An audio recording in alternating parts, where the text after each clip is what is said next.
Assalamualaikum warahmatullahi wabarakatuh. Di sini kami akan mempresentasikan hasil dari kerja kelompok kami, yaitu perencanaan aplikasi daftar perencanaan untuk meningkatkan pengelolaan waktu dan produktivitas atau to-do. Anggota kelompok kami terdiri dari Aulia Febrianti, lalu ada Kahandi Noviansyah, ada Raihandani Rahmawati, dan Taufik Al-Munawar. Latar belakang. Di kehidupan sehari-hari terdapat berbagai kegiatan yang harus dipenuhi. Manajemen waktu yang buruk dapat menyebabkan penundaan, kelelahan, dan stres. Dan manajemen yang bagus agar dapat membantu mengatasi tekanan dari dunia modern ini tanpa mengalami terlalu banyak stres. Dalam membuat perencanaan seringkali dilakukan dengan metode tertulis yang memiliki manfaat dapat meningkatkan kreativitas dan daya ingat.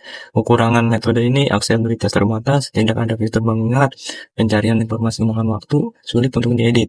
Penelitian ini bertujuan untuk merancang aplikasi daftar perencanaan berbasis Android atau To-Do untuk mengelola daftar perencanaan secara digital dengan mengadopsi metode Agile. Selanjutnya ada tujuan dan manfaat To-Do. Yang pertama ada tujuan dari penelitian ini adalah untuk merancang aplikasi daftar perencanaan berbasis Android yang dapat membantu pengguna dalam mengelola daftar perencanaan secara digital, efektif, dan efisien. Aplikasi ini diharapkan dapat mengatasi kelemahan metode perencanaan tertulis yang ada, serta meningkatkan efisiensi pengolahan waktu dan prioritas bagi penggunanya. Yang kedua, manfaat. Yang pertama ada dapat meningkatkan semangat individu dalam beraktivitas karena mereka dapat melihat kemajuan yang telah dicapai. Yang kedua ada membantu mengatur waktu dengan lebih efektif sehingga mengurangi kemungkinan penundaan. Tiga ada menyediakan metode pencatatan yang fleksibel sehingga dapat diakses kapanpun dan dimanapun. Yang keempat ada memberikan rasa puas dan tenang bagi pengguna setelah menyelesaikan semua tugas yang berkontribusi pada kesejahteraan mental mereka.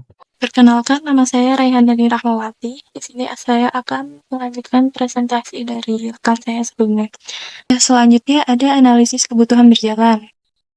Dalam kebutuhan berjalan ini, kita memerlukan 4 poin. Yang pertama ada pengelolaan pengguna. Pengguna memerlukan sistem login untuk mengakses data pribadi mereka. Setiap pengguna perlu memiliki data autentikasi yang aman, seperti username dan password, serta pengaturan keamanan melalui token untuk akses ke perangkat. Lalu poin kedua ada manajemen tugas. Pengguna membutuhkan kemampuan untuk membuat, mengedit, dan menghapus tugas. Tugas perlu memiliki atribut seperti judul, tanggal jatuh tempo, urgensi, dan status apakah sudah selesai atau belum. Lalu poin ketiga ada pemberitahuan dan pengingat. Pengguna perlu diingatkan tentang tugas yang mendekati tenggat waktu. Sistem perlu mengirimkan pemberitahuan kepada pengguna jika tugas ada yang sudah hampir jatuh tempo. Lalu poin keempat ada basis data. Sistem membutuhkan basis data untuk menyimpan informasi pengguna, token autentikasi, dan daftar tugas yang dimiliki pengguna. Selanjutnya ada analisa kebutuhan sistem. Untuk kebutuhan sistem ini kita juga memiliki 4 poin. Yang pertama ada manajemen pengguna. Di sini sistem harus mampu mengelola akun pengguna, mengautentikasi dengan token, dan mengelola tugas yang terkait dengan pengguna tersebut. Yang kedua ada notifikasi. Sistem harus mampu mengirimkan pengingat kepada pengguna jika tugas mendekati tenggat waktu. Lalu yang keempat ada keamanan.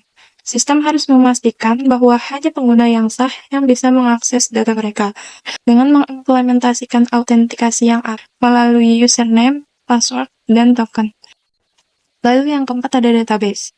Sistem harus memiliki basis data untuk menyimpan entitas berikut. Yang pertama ada users. Users ini merupakan data pengguna seperti ID, username, password, role, create ad, dan update ad. Lalu yang kedua ada user token. User token ini merupakan data token yang terhubung dengan pengguna. Terdiri dari device ID, token, efektif, dan tanggal kadaluarsa token. Lalu yang ketiga ada test. Test ini merupakan data tugas yang terdiri dari title, done, due date, urgency, dan hubungan ke pengguna yang menetapkan tugas tersebut. Lalu selanjutnya ada rancangan user interface. Di sini merupakan tampilan login dari aplikasi To-Do. Lalu selanjutnya ada tampilan fitur. Halo semua, perkenalkan sebelumnya, nama saya Hendy Noviansyah dengan NIM 17220192. Di sini saya dari kelompok Hendy ingin melanjutkan presentasi dari rekan saya sebelumnya. Untuk materi yang akan saya bawakan adalah, yang pertama saya akan coba jelaskan rancangan diagram use case-nya. Nah, di dalam aplikasi To Do ini, user itu mempunyai beberapa use case. Yang pertama, user itu bisa sign up. Sign up itu kalau misalkan belum punya akun, dan login itu kalau misalkan user itu sudah punya akun sebelumnya. Nah, setelah melakukan dua step itu, user bisa melihat nih tas-tas yang sudah pernah dia buat atau yang akan dia buat selanjutnya gitu ya. Nah, di sini ada task manajemen. Nah, di sini tuh user bisa melakukan penambahan task, mengubah task, terus ada juga menghapus task atau menghapus tugas gitu ya. Nah, selain task manajemen, di sini user juga bisa memberikan feedback nih terhadap aplikasi To Do ini. Entah menurut mereka mungkin ada fitur yang kurang atau ada yang perlu diperbaiki lagi dari sisi aplikasinya. Nah, user bisa menambahkan feedback. Nah, untuk use case terakhir, di sini user bisa menerima notifikasi. Jadi kalau misalkan tas yang sudah dia tambahkan itu sudah due date gitu ya. Nah, di sini user akan menerima notifikasi atau push notification yang memberitahu kalau tasnya itu sudah overdue. Atau user juga bisa membuat alarm gitu ya. Atau notification misalkan 1 hari sebelum due date itu sudah diingatkan seperti itu. Nah, oke, kita lanjut. Nah, di sini ada rancangan diagram aktivitas atau diagram alur. Nah, untuk aktivitas atau alur gitu ya. Kalau misalkan user menggunakan aplikasi To Do ini kurang lebih seperti ini. Waktu pertama kali user membuka aplikasi, user akan dihadapkan dengan dua pilihan. Dia itu mau sign in atau sign up. Nah, login atau dia itu membuat akun. Nah, kalau misalkan user itu belum punya akun, dia bisa melakukan sign up atau pembuatan akun. Nah, untuk alur pembuatan akun itu sederhana ya di aplikasi ini. User itu cukup melakukan eh, penginputan username dan juga password. Nah, kalau misalkan sudah divalidasi ternyata dua data itu valid, data user akan disimpan di dalam database dan akan menampilkan message berhasil dalam pembuatan akunnya. Nah, kalau misalkan validasi registrasi data itu nggak valid atau misalkan format username salah atau format passwordnya salah, dia akan memunculkan pesan error. Nah, kalau misalkan user itu sudah punya akun, nah user itu cukup memasukkan username dan juga passwordnya. Kalau misalkan username atau password itu benar dua-duanya, dia akan langsung berhasil masuk ke dalam homepage atau dashboard dari aplikasi To Do ini. Nah, sedangkan kalau misalkan username atau password itu salah, dari sisi aplikasi itu akan menampilkan pesan error. Entah itu dikasih tahu nih, username salah atau passwordnya salah gitu. Nah, sekarang kita lanjut ke yang berhasil nih loginnya. Nah, setelah user berhasil, di sini user dihadapkan dengan beberapa pilihan. User itu bisa menambahkan feedback, melihat tas-tas yang sudah ada, lalu mengedit, menambahkan gitu ya, atau menghapus. Nah, kalau misalkan user memutuskan untuk menambah tas, di sini user bisa mengklik salah satu tas gitu ya. Di sini user misalkan mau ngupdate tas nih, dia tinggal pilih user select existing task. Nah, di sana user bisa mengupdate dari detail tasnya, terus due date-nya, due date time-nya, dan juga trust priority. Nah, setelah user selesai mengupdate, dari segi aplikasi akan menyimpan data itu ke dalam database dan menambahkan pesan sukses. Nah, kalau misalkan user mau uh, mendelete nih atau menghapus tugas gitu atau menghapus tas, user bisa slide slide card di dashboardnya atau homepage untuk mendelete atau juga bisa menghapus dari dalam tasnya. Jadi user tinggal pilih tas salah satu tas yang ingin di delete. Nah, nanti akan diarahkan ke dalam detail page. Nah, di dalam detail page nanti itu akan ditampilkan beberapa tombol. Nah, diantaranya adalah tombol delete. Nah, di situ user bisa menghapus tasnya. Nah, selanjutnya apabila user ingin menambahkan tas, user di dalam homepage itu ada tombol tambah tas gitu ya. Nah, di sana user bisa klik tuh dan diarahkan nanti user akan diarahkan ke dalam detail task gitu ya untuk menambahkan task dari segi title-nya, due date time, terus dan juga task priority. Setelah tugas atau task itu berhasil ditambahkan, pesan sukses akan muncul gitu ya. Nah, kurang lebih untuk diagram aktivitas atau diagram alur gitu ya. Dari sisi user untuk penggunaan aplikasi studi ini kurang lebih seperti itu. Oke, kita lanjut ya. Nah, selanjutnya ada rancangan database atau IRD. Untuk ERD dari aplikasi studi ini cukup sederhana sih. Untuk tabel-tabel gitu ya, atau entity-entity yang berhubungan dengan aplikasi studi ini sebenarnya cuma 3. Di sini ada entity user, user token, dan juga task atau tugas. Nah, di sini hubungan antar tabel ini antara user dan task itu one to many. Artinya satu user bisa punya banyak tugas. Untuk dari user ke user token, ini juga one to many. Jadi artinya satu user bisa punya beberapa token login. Nah, di dalam entity user ini adalah semua data user tersimpan. Dari ada user ID, itu primary key, terus ada username, ini juga unik. Nah, di sini juga ada password. Nah, untuk password sendiri, karena ini confidential gitu ya, di sini kita melakukan hash password ya. Jadi untuk password user sendiri itu kita menyimpan di database itu enggak benar-benar teks passwordnya, tapi kita encrypt lagi. Nah, kita sendiri pun internal nggak bisa tahu nih password user itu sebenarnya apa, karena data password itu kita encode ya. Gitu. Kalau encrypt kan kalau encrypt itu kan masih bisa di decrypt. Nah, ini kita encode. Itu kita pakai backcrypt ya, karena kita menggunakan teknologi Java untuk dari sisi backendnya.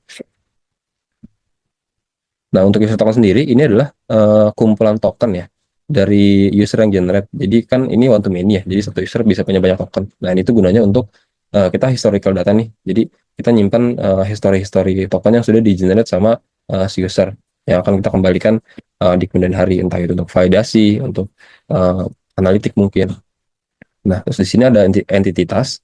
Nah, di dalam entity task ini adalah semua data tugas yang ditambahkan sama user. Nah, di sini ada title, dia ini udah selesai atau belum, due date, terus ada notification channel ID, ini untuk kebutuhan notifikasi, ada urgency-nya, terus ada ini audit column, ada created at, updated at. Nah, untuk table-table yang di sini, ini sebenarnya table-table atau entity-entity yang berhubungan dengan scheduler. Karena aplikasi studi ini kan dia punya scheduler engine ya, yang dia jalannya bukan di lokal nih, tapi ada di server gitu. Nah, ini kita untuk scheduler engine-nya itu pakai Quartz ya, itu juga teknologi Java. Ini table-table bawaannya. Oke, kurang lebih untuk rancangan database atau ERD-nya seperti ini. Kita lanjut. Nah, di sini ada spesifikasi aplikasi. Yang pertama ada hardware. Nah, di sini yang dibutuhkan adalah dari segi client facing atau user facing, itu adalah mobile phone. Karena aplikasi kita itu berformat APK yang running di Android. Nah, untuk sistem operasinya sendiri itu minimal Android 5.0 ya, atau Lollipop, atau yang lebih baru untuk menginstal aplikasi To Do ini. Nah, dari segi infrastruktur backend, kita di sini menggunakan VPS atau Virtual Private Server, yang itu di hosting di Negawasta kita pakainya. Nah, untuk OS sendiri kita pakai CentOS 9 Stream. Nah, kenapa kita pakai VPS? Karena di sini cukup scalable ya. Jadi kalau misalkan kita butuh VM baru atau VPS baru, kita tinggal tambah aja. Dan dari segi ketersediaan layanan atau high availability itu sudah dijamin ya sama si Megamaster. Jadi nggak takut lagi nih ada down atau apa gitu ya. Nah, sekarang dari sisi software ya. Di sini ada backend dan frontend. Yang pertama ada backend. Dari backend kita pakai teknologi Java Spring Boot untuk root-nya create, read, update, dan delete. Terus yang kedua ada Firebase Web Messaging, ini untuk post notification. Lalu ada PostgreSQL database untuk database application-nya. Nah, terus yang keempat ada Cloudflare Proxy Server. Nah, di sini tuh kita untuk karena kita pakai HTTP REST API gitu ya. Nah, itu kan kita berarti perlu domain ya. Nah, itu kita memanfaatkan Cloudflare Proxy Server nih untuk menambah layer security di depannya gitu ya. Jadi supaya lebih aman. Jadi untuk komunikasi yang masuk ke dalam server itu yang pertama kali akan melalui si Cloudflare dulu untuk divalidasi, entah itu buat atau apa gitu. Oke. Nah, terus ada Docker. Docker ini kita pakai untuk sisi containerization dari segi backend aplikasinya. Jadi kita menggunakan teknologi Docker, bukannya kita install secara konvensional gitu ya di server, itu enggak. Jadi kita running by container. Nah, dari segi front end, di sini kita menggunakan Flutter Framework. Nah, front end itu adalah aplikasinya. Jadi yang diinstal di client facing atau user facing. Nah, itu kita menggunakan Flutter Framework. Kenapa pakai Flutter? Karena kedepannya kalau misalnya kita mau deploy di iOS atau di iPhone gitu ya, itu langsung bisa dipakai tuh dengan satu code base tersebut. Jadi nggak perlu bikin kode ulang. Untuk pembuatan materi dari saya kira cukup. Kurang lebihnya mohon maaf. Terima kasih. Kenalkan, nama saya Alfa Febrianti. Di sini saya akan menjelaskan tentang proses implementasinya. Di sini ada 4 proses implementasi, yaitu perancangan backend yang dibangun menggunakan Java Spring Boot, terus dengan manajemen data CRUD juga, sama pengaturan peran role based access. Nah, sementara buat di pengembangan front end-nya itu menggunakan Flutter Framework. Aplikasi diimplementasikan sebagai mobile yang responsif. Nah, cuman kalau ini tuh hanya mendukung minimal SDK 21 Android yang Lollipop agar kompatibel dengan berbagai perangkat. Terus kemudian ada integrasi infrastruktur cloud. Aplikasi ini hosting pada infrastruktur cloud berbasis Virtual Private Server (VPS) dengan sistem operasi CentOS 9 Stream. Keempat, ada pengemasan dengan Docker. Seluruh layanan backend dikemas dalam kontainer Docker untuk kemudahan dalam pengelolaan dan deployment. Nah, untuk hasil implementasinya berupa aplikasi mobile yang stabil, aman, dan juga user friendly. Terus habis itu dia juga memiliki fitur lengkap seperti manajemen tugas, pengingat dengan integrasi notifikasi, sama backend yang dikembangkan dengan Java Spring Boot memastikan performa yang efisien. Sedangkan integrasi dengan Firebase Cloud Messaging menyediakan notifikasi real time. Kemudian ada uraian tugas. Di sini tim pengembangan backend yang merancang, mengimplementasikan, mengintegrasikan, dan juga ada menyiapkan database PostgreSQL dan mengelola integrasi data. Sementara buat yang front end itu mengembangkan aplikasi mobile, memastikan antarmuka pengguna, menghubungkan front end dengan API back end.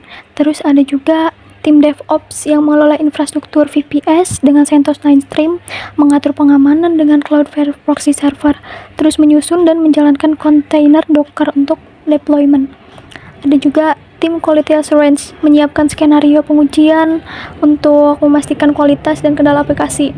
Terus ada juga melakukan pengujian fungsional sebelum dirilis. Terus ada yang terakhir itu manajer proyek, mengkoordinasi seluruh tim untuk mencapai milestone proyek, sama menyusun jadwal dan mengawasi pengembangan implementasi. Selanjutnya, yaitu ada penutup. Kesimpulan penelitian ini menunjukkan bahwa aplikasi berbasis Android bernama Todo dapat menjadi solusi efektif untuk mengelola daftar perencanaan secara digital. Dengan fitur-fitur seperti pengingat, pengaturan prioritas, dan pengeditan yang mudah, aplikasi ini mengatasi kelemahan metode pencatatan manual yang seringkali rumit dan tidak fleksibel. Aplikasi ini dikembangkan menggunakan metode Agile yang memungkinkannya lebih responsif terhadap kebutuhan pengguna. Hal ini memungkinkan pengguna menjadi lebih fokus dan produktif serta terhindar dari stres akibat penumpuknya tugas.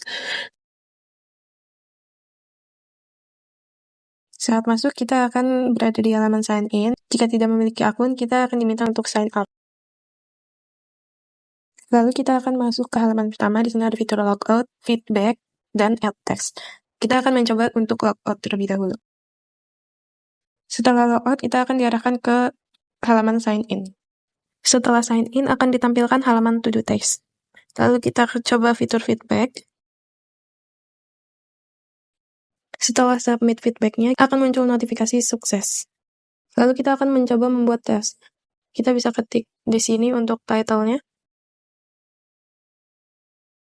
Lalu kita setting untuk due date-nya. Lalu untuk reminder-nya kita pilih one day before. Untuk urgensinya kita pilih important. Ini adalah tampilan dari demo hasil tes yang sudah kita buat.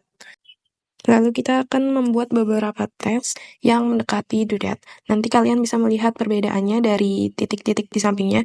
Untuk titik merah itu untuk tes yang masih lumayan jauh dari due date. Tapi kalau untuk titik hijau itu untuk tes yang sudah mendekati due date. Lalu jika beberapa detik lagi tes itu akan mendekati due date, maka akan ada tampilan detik mundur. Lalu ada garis orange atau garis hijau yang menandakan waktu tersebut.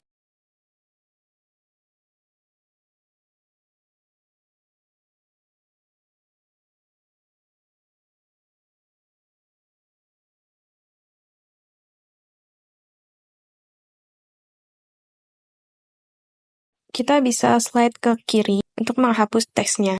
Lalu kita bisa checklist menandakan bahwa tes tersebut sudah selesai.